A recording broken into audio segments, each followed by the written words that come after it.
Hello everyone, welcome back to my channel. दोस्तों, प्रस्तुत है आज की ब्रेकिंग न्यूज़।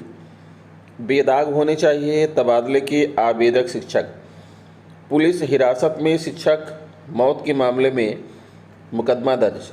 मुक्त विश्वविद्यालय से पढ़ाई हुई महंगी, उच्च शिक्षा लेने के साथ हुनरमंद बन रही बेटियां। यूपी बोर्ड का अजब कारनामा, परीक्षा समाज शास्त्र की और परिणाम जारी कर दिया नागरिक शास्त्र का। प्रधानाचार्य भर्ती कट ऑफ डेट के बाद की अर्हता अनुभव नियुक्ति को माने नहीं। बीमारियों के लिए यूपी में 1 जुलाई बड़ा अभियान, सीएम योगी बोले सब विभाग मिलकर करें काम। आइए देखते हैं दोस्तों खबरें विस्तार से। जी हाँ दोस्तों, आप देख पा रहे हैं खबरें विस्तार से किंग्समैन ये हब यूट्यूब चैनल पर। मृत शिक्षक की पत्नी और 2 उसके भाइयों के खिलाफ भी मुकदमा दर्ज। एसआईटी की जांच में सभी दोषी पाए गए। लखनऊ कन्नौज की तिरवा कोतवाली में पुलिस हिरासत में शिक्षक की मौत के मामले में तत्कालीन इंस्पेक्टर समेत 4 पुलिसकर्मियों के खिलाफ मुकदमा दर्ज किया गया है। इसी मामले में मृत शिक्षक की पत्नी, उसके 2 भाइयों के खिलाफ भी मुकदमा दर्ज किया गया है। 7 लोग एसआईटी की जांच में दोषी पाए गए हैं। एसआईटी के लखनऊ ग्रामीण थाने में यह मुकदमा 21 जून को दर्ज किया गया। जांच में पाया गया कि तत्कालीन इंस्पेक्टर ने शिक्षक को अवैध रूप से थाने में हिरासत में रखा और उनकी लापरवाही से शिक्षक ने आत्महत्या कर ली। शिक्षक का शव थाने के शौचालय में पाया गया था। जालौन के गिधौसा के रहने वाले शिक्षक पर्वत सिंह 20 मार्च 2020 को तिरवा कोतवाली के सुखापुरवा गांव में अपने ससुराल में आए थे। वह अपनी पत्नी नीरज सिंह को वापस घर ले जाने के लिए आए थे। रात में पत्नी और ससुराल वालों ने उनसे उनका विवाद हो गया। पत्नी की शिकायत पर तिरवा पुलिस ने पर्वत सिंह को हिरासत में लेकर हवालात में डाल दिया। हाईकोर्ट ने अशोक कुमार शर्मा बनाम चंद्रशेखर व अन्य में प्रतिवादित सुप्रीम कोर्ट की विधि सिद्धांत का हवाला देते हुए कहा कि किसी भी भर्ती में आवेदन की अंतिम तिथि तक प्राप्त योग्यता व अनुभव ही मान होता है, उसके बाद प्राप्त की गई योग्यता व अनुभव को नहीं माना जाता। इस मामले में यदि याचियों की यह दलील स्वीकार कर ली जाए कि उन्हें कट ऑफ डेट के बाद प्राप्त अनुभव का अंक दिया जाए, तब भी उन्हें कोई लाभ नहीं होगा, क्योंकि साक्षात्कार में शामिल अन्य अभ्यर्थी भी कट ऑफ डेट के बाद अर्जित अनुभव के आधार पर अंक देने की मांग करेंगे और हो सकता है कि उनके पास याचियों से अधिक अनुभव हो। ऐसी स्थिति में कट ऑफ डेट तक प्राप्त शैक्षणिक योग्यता व अनुभव ही मान्य होगा। भोर में कोतवाली के शौचालय में पर्वत सिंह का फांसी के फंदे पर लटकता शव मिला। पर्वत सिंह के पिता श्रीराम सिंह, बहू नीरज सिंह और उसके 2 भाइयों प्रगति कुमार और शिशिर कुमार के खिलाफ एफआईआर दर्ज कराई गई। मामला तूल पकड़ने के बाद इसकी जांच सीबीसीआईडी को दे दी गई।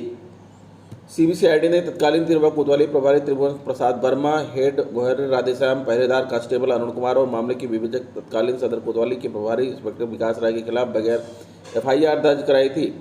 विवेचक पर आरोप था कि उसने विसर रिपोर्ट का इंतजार किए बगैर ही फाइनल रिपोर्ट लगा दी थी।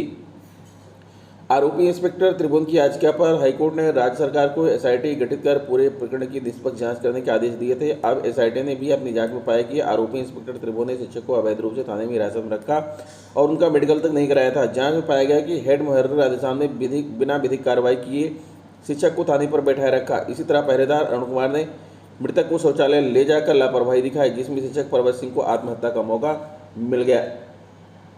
एसआईटी ने 4 पुलिसकर्मियों को आईपीसी की धारा 306, 166, 342, 217 और 218 के तहत दोषी माना है। इसी तरह मृत शिक्षक की पत्नी नीरज सिंह और उसके 2 भाइयों प्रगति कुमार और शिशु कुमार को आत्महत्या के उकसाने की आईपीसी की धारा 306 के तहत दोषी पाया है। ससुराली जनों के खिलाफ अलग से मुकदमा दर्ज किया गया है। मुक्त विश्वविद्यालय से पढ़ाई हुई महंगी। प्रयागराज सूबे के इकलौते उत्तर प्रदेश राजर्षि टंडन मुक्त विश्वविद्यालय से पढ़ाई अब महंगी हो गई है। नए शैक्षिक सत्र में दाखिला लेने वाले को बड़ी फीस भरनी होगी। एक और जहां पीएचडी शोध करने की फीस दोगुनी हो गई है, वहीं स्नातक और प्रस्नातक पाठ्यक्रम के शुल्क में 12 से 21% तक इजाफा किया गया है। नए शैक्षिक सत्र में पीएचडी, बीएड, एमसीए और एमबीए में दाखिले के लिए ऑनलाइन आवेदन की प्रक्रिया शुरू हो गई है। यूजी, पीजी और डिप्लोमा पाठ्यक्रम में प्रवेश के लिए आवेदन 25 जून से शुरू करने की तैयारी है। इस बार मुक्त विश्वविद्यालय की ओर से शैक्षिक सत्र 2022-23 में पीएचडी, डिग्री, डिप्लोमा एवं सर्टिफिकेट समेत 126 पाठ्यक्रमों में प्रवेश होंगे। पीएचडी की फीस 10,000 से बढ़ाकर 20,000 रुपये वार्षिक कर दी गई है। एमबीए का शुल्क 16,200 से बढ़ाकर 18,200, 12.3% बढ़ोतरी और एमसीए का 15,200 से बढ़ाकर 17,200, 13.15% बढ़ोतरी किया गया है। इसी प्रकार बीएड की फीस 16,200 से बढ़ाकर 18,500 रुपये 14.2% इजाफा की गई है। बीए की फीस 3700 से 4500 21.6% का इजाफा और एमए की 7200 से 8500 रुपये 18% बढ़ोतरी सालाना की गई है। छात्रों को इसी साल बड़ी फीस जमा करनी होगी। डिप्लोमा कोर्स की नहीं बड़ी फीस। मुक्त विश्वविद्यालय कोर्स से डिप्लोमा कोर्स करने वाले छात्रों के लिए राहत है, क्योंकि डिप्लोमा कोर्स पाठ्यक्रमों का शुल्क नहीं बढ़ाया गया है। कार्य परिषद से मंजूरी के बाद पीएचडी, यूजी, पीजी कोर्स की फीस बढ़ा दी गई है। डिप्लोमा का शुल्क यथावत है। डॉक्टर ज्ञान प्रकाश यादव, प्रभारी मुक्त विश्वविद्यालय। प्रयागराज कौशल विकास केंद्र से व्यवसाय शिक्षा ले रही युवतियां अब उच्च शिक्षा की डिग्री मिलेगी। इसके लिए कौशल विकास केंद्र और इग्नू के बीच हुए MOU के बाद 3 लड़कियों ने बीकॉम में प्रवेश लिया है। अब तक कौशल विकास केंद्र में संचालित व्यावसायिक पाठ्यक्रमों में प्रवेश लेने वाली छात्राएं स्नातक या परास्नातक नहीं कर पाती थी। नए समझौते के बाद भारत सरकार के कौशल विकास उद्यमिता केंद्र की परिसर में इंदिरा गांधी राष्ट्रीय मुक्त विश्वविद्यालय इग्नू का एक केंद्र खोल दिया गया है। ये कोर्स होते हैं संचालित 1 वर्षीय course, computer operator and programming assistant, dress making, secretarial practice, basic cosmetology, desktop publishing operator, fashion designing, catering एवं hospitality, food production, IoT technician 2 वर्षीय पाठ्यक्रम, इलेक्ट्रॉनिक्स मैकेनिक। इन सभी कोर्सों में प्रवेश लेने वाली छात्राएं इग्नू से स्नातक और परास्नातक भी कर सकती हैं। इन कोर्स के छात्राओं ने लिया प्रवेश। कौशल विकास केंद्र से फैशन डिजाइनिंग और ड्रेस मेकिंग कोर्स करने वाली 3 छात्राओं ने बीकॉम में प्रवेश लिया है। इसके साथ ही यहाँ पढ़ने वाले अन्य छात्राओं को भी प्रेरित किया जा रहा है। कौशल विकास केंद्र के परिसर में इग्नू दिसंबर में कौशल विकास केंद्र और इग्नू के बीच समझौता हुआ था, जिसमें एकीकृत शिक्षा प्रणाली को बढ़ावा देने के लिए कौशल विकास केंद्र के परिसर में इग्नू का कार्यालय खुलना था। यह कार्यालय इसी क्रम में खुला है। व्यवसायिक शिक्षा के साथ उच्च शिक्षा का पढ़ाई होने से युवतियों को फायदा होगा। वो यहाँ से शिक्षा लेने के बाद अपना व्यवसाय भी शुरू कर सकती हैं और चाहे तो सरकारी नौकरी के लिए भी आवेदन कर सकती हैं। सचिन कुमार, प्रशिक्षण अधिकारी। यूपी बोर्ड का अजब कारनामा। परीक्षा समाजशास्त्र की और परिणाम जारी कर दिया नागरिक शास्त्र का। यूपी बोर्ड का हाईस्कूल इंटर परीक्षा का परिणाम जारी होने के बाद ग्रीवांस सेल में शिकायत के दौरान अजब गजब मामले सामने आ रहे हैं। क्षेत्रीय कार्यालय स्थित सेल में बृहस्पतिवार की छात्रा हैरान कर देने वाली शिकायत लेकर पहुंची। छात्र ने समाजशास्त्र की परीक्षा दी थी और जारी परिणाम में उसका विषय बदलकर नागरिक शास्त्र कर दिया गया। यूपी बोर्ड परीक्षा 2022 का परिणाम जारी होने के बाद सभी क्षेत्रीय कार्यालयों में ग्रीवांस सेल का गठन किया गया है, ताकि विद्यार्थी परीक्षा परिणाम में गड़बड़ी की शिकायत कर सके। दूसरे दिन ग्रीवांस सेल में कुल 33 विद्यार्थी अपनी शिकायत लेकर पहुंचे। इनमें इंटर के 18 और हाईस्कूल के 15 परीक्षार्थी हैं। इनमें से श्री कृष्ण इंटर कॉलेज की इंटर की छात्रा आंचल सिंह भी शामिल रही। आंचल ने समाजशास्त्र विषय की परीक्षा दी थी, लेकिन जब परिणाम आया तो विषय नागरिक शास्त्र दर्ज था, जबकि उन्होंने नागरिक शास्त्र की परीक्षा ही नहीं दी थी। हैरत की बात यह है कि उन्हें नागरिक शास्त्र के प्रश्न पत्र में अनुपस्थित भी कर दिया गया। ऐसे में परेशान छात्रा स्कूल पहुंची। स्कूल से पत्र लेकर ग्रीवांस सेल में शिकायत दर्ज कराई। आंचल का कहना है कि यूपी बोर्ड की इस गड़बड़ी की वजह से वह पिछले कई दिनों से परेशान है। इस त्रुटि को दूर करने में लगेगा समय। ऐसे में स्नातक के दाखिले में भी हो रही दिक्कत। इसी तरह एक अन्य शिकायत में रानी रेवती देवी सरस्वती विद्या निकेतन इंटर कॉलेज की छात्रा का केंद्र एंग्लो बंगाली इंटर कॉलेज कर दिया गया था। छात्रा ने रानी रेवती देवी स्थित केंद्र पर सभी विषयों की परीक्षा दी थी, लेकिन परिणाम जारी हुआ तो उसे अंग्रेजी विषय में अनुपस्थित कर दिया गया है। प्रधानाचार्य भर्ती कट ऑफ डेट के बाद की अर्हता अनुभव नियुक्ति को मान्य नहीं। इलाहाबाद हाईकोर्ट ने एक महत्वपूर्ण आदेश में कहा कि कट ऑफ डेट के बाद अर्जित शैक्षणिक अर्हता व अनुभव प्रधानाध्यापक पद पर चयन के लिए मान्य नहीं है।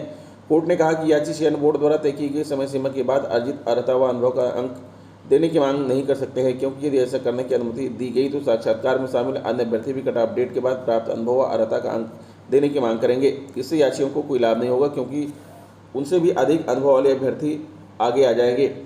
यह निर्णय न्यायमूर्ति सिद्धार्थी मोहन सिंह व 2 अन्य की याचिका पर सुनवाई करते हुए दिया। याचिका में 2013 में विज्ञापित इंटर कॉलेज के प्रधानाध्यापक पद की भर्ती के लिए आवेदन किया था। इस संदर्भ में माध्यमिक शिक्षा सेवा चयन बोर्ड ने 1 जनवरी 2022 को एक विज्ञप्ति जारी कर कहा कि भर्ती के लिए शैक्षणिक योग्यता और अनुभव कट ऑफ डेट आवेदन करने की अंतिम तिथि 25 फरवरी 2014 मानी जाएगी। याचिका में इस विज्ञप्ति के क्लास 3 को चुनौती देते हुए इसे रद्द करने की मांग की गई।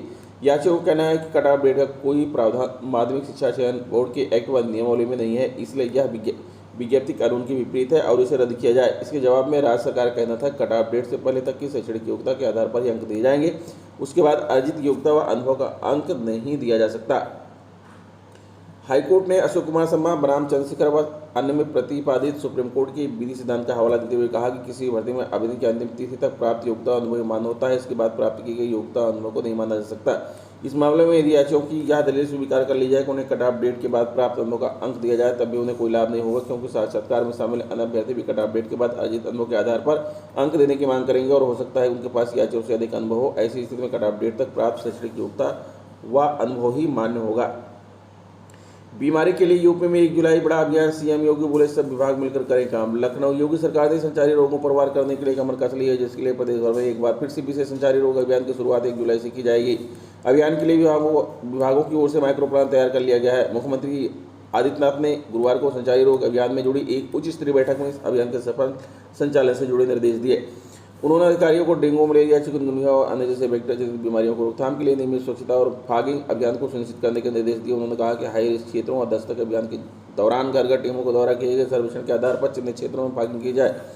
मुख्यमंत्री योगी आदित्यनाथ ने आशा संघ ने आंगनबाड़ी के साथ साथ ग्राम प्रधानों को भी प्रशिक्षण देने के आदेश दिए हुए कहा कि आशा कर्मियों को मलेरिया जांच का भी प्रशिक्षण दे। सघन वेक्टर सर्विलांस के साथ ही रोगियों और लक्षण युक्त व्यक्तियों को त्वरित जांच और आइसोलेशन की व्यवस्था करें। सभी जिलों में रैपिड रिस्पांस टीम का गठन कर उनको प्रशिक्षण दें। कम्युनिटी हेल्थ सर्विसेज को त्वरित आउटब्रेक रिस्पांस के लिए प्रशिक्षण दिया जाए। उन्होंने कहा कि रोगियों के लिए एम्बुलेंस की व्यवस्था करते हुए त्वरित आउटब्रेक रिस्पांस के लिए डिसीज सर्विलांस डेटा तंत्र का सुदृढ़ीकरण करें। क्षय रोग लक्षण युक्त व्यक्तियों के इलाज की व्यवस्था करें। ग्रामीण क्षेत्रों में आबादी के बीच वाले तालाबों को अपशिष्ट व प्रदूषण मुक्त रखने के नियोजित प्रयास करने के निर्देश दिए। स्वच्छता और फॉगिंग पर दे विशेष जोर। अभियान को प्रभावी बनाना सामूहिक जिम्मेदारी। सीएम ने कहा कि अभियान को प्रभावी बनाना सामूहिक जिम्मेदारी है। सरकारी प्रयास के साथ साथ जन सहभागिता भी महत्वपूर्ण है। WHO, यूनिसेफ, पाथ जैसी संस्थाओं का सहयोग लिया जाना चाहिए। इंसेफ्लाइटिस नियंत्रण और कोविड प्रबंधन के 2 सफल मॉडल प्रदेशवासियों के सामने हैं जो संचारी रोग अभियान में हमारे लिए महत्वपूर्ण होंगे। सीएम ने शुक्रबाणों को आबादी से दूर व्यवस्थापित करने के लिए स्वच्छता और फॉगिंग पर विशेष जोर देने की बात की। उन्होंने बारिश के मौसम को ध्यान में रखते हुए बस्तियों में साफ सफाई, नियमित फॉगिंग, सॉलिड वेस्ट प्रबंधन, शुद्ध पेयजल की आपूर्ति सुनिश्चित करने और क्लोरीन की गोलियां वितरित करने के आदेश दिए।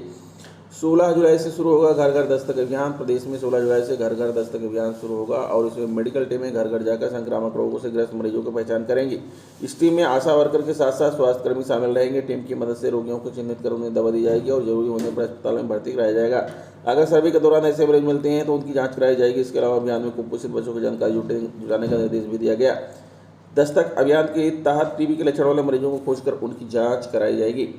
संचारी रोग नियंत्रण अभियान में मंत्री, नोडल अधिकारी लोगों के साथ विभिन्न कार्यक्रमों में हिस्सा लेंगे। अभियान के लिए चिकित्सा एवं स्वास्थ्य, मेडिकल एजुकेशन, ग्राम विकास, नगर विकास, महिला विकास, बाल विकास, कृषि, बेसिक माध्यमिक शिक्षा की ओर से अंतर विभागीय समन्वय के साथ स्वच्छता और स्वास्थ्य सुरक्षा का ठोस प्रयास किए जाएंगे। माध्यमिक स्कूलों में तबादले के ऑनलाइन आवेदन करने वालों की पिछले 3 वर्षों की गोपनीय आख्या उत्कृष्ट श्रेणी की होनी चाहिए और उनके खिलाफ कोई अनुशासनात्मक कार्रवाई नहीं होनी चाहिए, यानी वह बेदागों और प्रविष्टि बेहतर हो। इसके साथ ही लखनऊ, गाजियाबाद और गौतम बुद्ध नगर में शिक्षकों को तबादले नहीं मिलेंगे। वहीं मेरठ, आगरा, कानपुर, प्रयागराज, वाराणसी में जिला मुख्यालय के 8 किलोमीटर के अंदर तबादला नहीं किया जाएगा। अधिकतम 10% तबादले 4% विभागीय मंत्री के स्थान पर होंगे। 31 मार्च 2019 के बाद नियुक्त शिक्षक प्रधानाध्यापक पात्र नहीं होंगे। विकल्प में 5 स्कूलों का चयन होगा। तो दोस्तों, ये रहा आज का ब्रेकिंग न्यूज़। आशा करता हूँ वीडियो आपको अच्छी लगी होगी। अगर वीडियो अच्छी लगी तो प्लीज़ हमारे चैनल को सब्सक्राइब करके बेल आइकन को प्रेस कर दीजिए। मिलते हैं आपसे नेक्स्ट वीडियो में कुछ नई जानकारी लेकर के। तब तक के लिए नमस्कार।